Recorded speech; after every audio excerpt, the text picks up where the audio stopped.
which herb have I found useful for a condition that is different that we would commonly understand? So I want to speak for a moment here about linden, about tilia or lime blossom. I have a beautiful big tree here and we harvest it prolifically.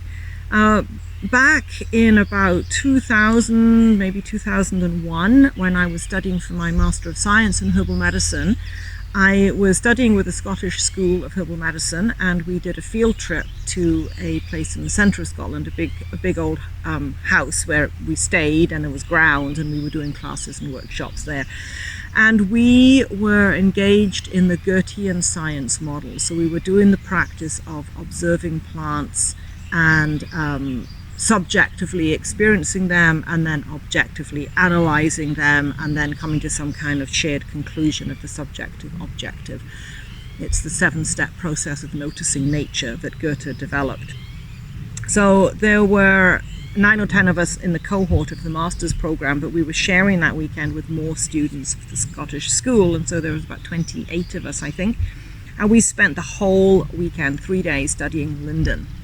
At first we didn't know what we were studying because we were blindfolded, and turned around and walked out in the woods and left for an hour or more blindfolded with trees, and each individually. It was a huge property with lots of trees. And then we had to have an experience of that tree, not knowing what it was, just experiencing it, utterly subjective.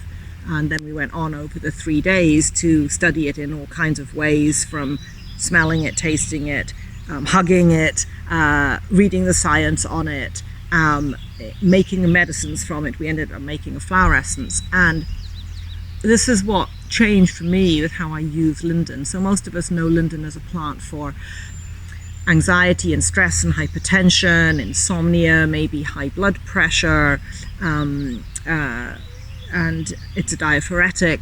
But what our collective study for 3 days of this group studying this plant, what we determined is that linden's real special role that makes it very different to other plants and different to how most of us learn it in school is its capacity to heal the wounds of someone who had inadequate mothering in early childhood.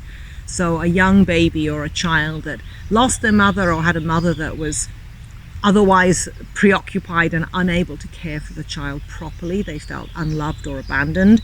That's what linden's for. It's for healing that heart wound, that heart soreness that would come from feeling insufficiently mothered. That's how I use linden. I use it for all the other things as well, but that's definitely how I use linden.